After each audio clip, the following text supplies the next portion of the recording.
there's three reasons people settle for shit relationships, okay? And then there's three ingredients to make a great relationship. And then there's one trait that you want to go after in a long-term partnership, right? And this is critical information because when you marry someone or you choose a life partner, it's like a very big decision, and it could mean someday a $20,000 to $25,000 divorce if it doesn't go well. That's the average cost of a divorce in the United States. So don't settle, all right? And you probably heard a friend whisper in your ear, don't settle, man, don't settle, woman, don't settle, person. And while I get it, it's good advice, and I'm with it, there needs to be a disclaimer, okay? And that's the one thing that I'm going to cover, the one trait that I want you to go after. And it's critical, okay? All right, let's first talk about the three reasons why people settle for shit relationships, okay? Number one is they don't know any better, right? They grew up with shit relationships, so to find themselves in a shit adult relationship is like normal. It's like, well, it's what I know, right? If we haven't experienced a deeply meaningful, fulfilling, mutual connection, we kind of don't know what it's like, all right? So that's the first reason.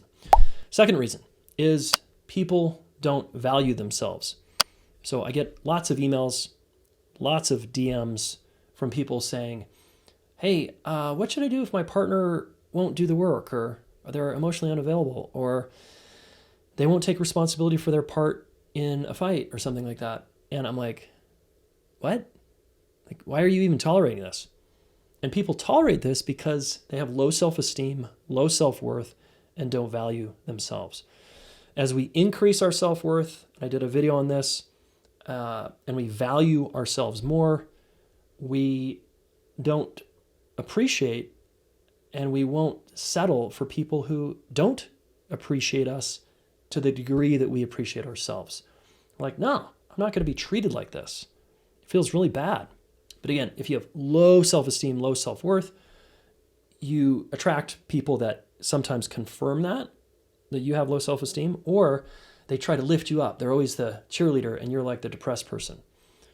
So number two, people don't value themselves. That's why they settle for shit relationships. All right. And number three, this is probably one of the most common ones, is people are stuck in bullshit fairy tales about how long-term partnership and marriage works. And here's the fairy tale. When you meet the one or find the right person, it all goes well. This feels so good. Wow, everything's great. That is bullshitski. All right, that's just a fairy tale. While it seems accurate in the first year, 6 months, 3 months, where it feels like the drugs and it's like, whoa, this is electric and this is so good and the chemistry's on and the sex is great. Give it a couple years and it's just going to go, and then what, right? But if you have a realistic view of how relationships actually work, for example, you follow and subscribe to my channel here, because that's the truth that I dish out, is how relationships actually work, right? I study this stuff for a living, and how my marriage actually goes is it's sometimes like this in my marriage. It's up and down. And sometimes it's hot and sometimes it's cold. And for the most part, it's great. 80% of the time, it's really good. But 20% of the time, we're in conflict and we have some challenges, we're disconnected. That's a normal, good, really good relationship, all right?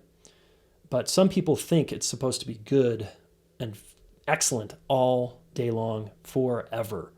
And that is just a bunch of bullshit, all right? So people settle for shit relationships because they buy into these kind of nonsensical things, all right? Now let's talk about the three things that you want to look for in a person, okay? 3 things you want to look for in a person. And this is going to help you with your settle-o-meter, okay? Settle-o-meter is like a barometer, right? Like, where am I settling? All right? And this will get into the trait that we're going to talk about that you want to go for. So you want to go for 3 main ingredients. 3 main ingredients. Number 1, do we have enough shared values and interests to create glue in our relationship where we stick together. It feels really great to be with each other for many, many years because we love travel, or we love personal growth, or we love being parents to our children. We love art. That's our thing. We love sports. That's our thing. All right, you want to have in a Venn diagram here, the overlap, where we overlap, those are our shared values. We want that section to be significantly strong.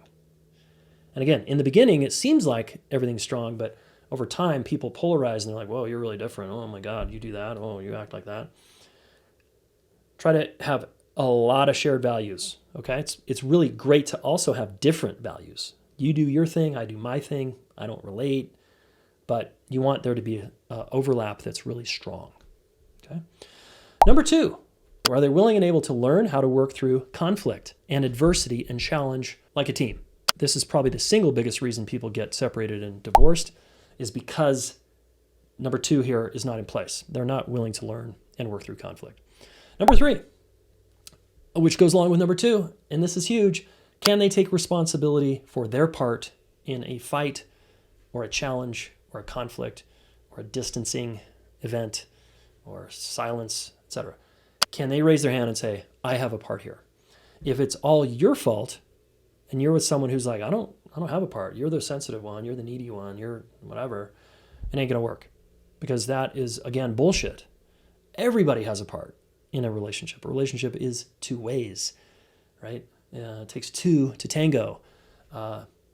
There's 2 parts in any relationship conflict. Okay, I wrote an entire book about conflict and how to work through it and how to get back to a good place. Check it out. Can they take responsibility for their part in a fight? Yes or no? This is critical. Are they kind of a victim in their life? Do they tend to blame other people? Do they tend to blame and shame themselves? That's someone who it's going to be a handful to be with them. All right. Pick people who can look in the mirror and say, and self-reflect and say, I have a part. Okay. Now that we've laid those 3 out, which are critical, probably the most critical, people ask me all the time for what are the most important traits when vetting a future partner. Those 3 are them. Okay. And I've done some videos for single people here. You should also check out on YouTube. All right, what is this trait that I'm talking about? Well, it has to do with, I'm going to lump these 3 that I just talked about into one.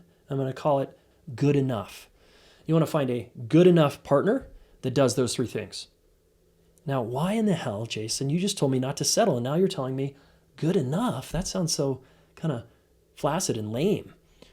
Well, for a lot of people, they have exceptionally unrealistic standards, and it is a recipe for the other person to feel extremely judged and criticized, and like they can never live up to your fucking bar of like perfection.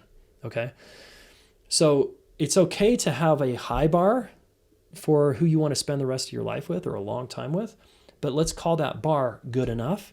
And let's not make it so high that no one can meet that bar. And some people do that unconsciously so that they can be alone and self-righteous and be like, see, no one's good enough for me.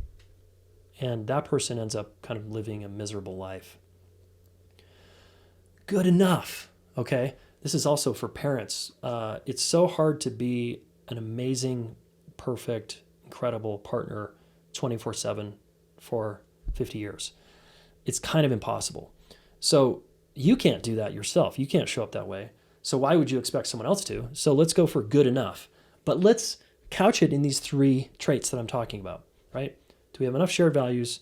Are they willing to learn and work their way through conflict with me? Can they take responsibility for their part in a fight? Notice how I'm not talking about looks. I'm not talking about how great the sex is. I'm not talking about long walks on the beach. No, that shit doesn't last. The staying power of any relationship are those 3 things that I mentioned. All right? And you want someone who is good enough to meet those. So they're going to have some flaws. Good enough also means they have flaws, they have some issues, they have some blind spots, they have some idiosyncrasies that annoy you, they're messy, they're in debt, they have a blemish on their face that's sometimes unattractive, they have a big butt, they have more weight than you'd like, or they're too skinny, or like whatever. Like we all are so judgy, it's not even funny. You want to find someone who is just an awesome human to be around. And their appearance matters, of course, but it shouldn't be the gold standard for you. Because look in the mirror. You're how you are. So let's find just good people, all right? And I think good enough is a good frame, a realistic frame for a long-term relationship. Good luck dating out there, by the way. Leave a comment below if this was helpful. And trust me, don't settle. And when you do, it's got to be good enough, okay? That's the bar we're talking about. Settling for this bar that's realistic and has these 3 traits. And I think you're going to have an excellent time in a long-term partnership if you're listening to me here, all right? Okay, subscribe to my channel, leave a comment, let me know if this video was helpful, and we'll see you in the next video.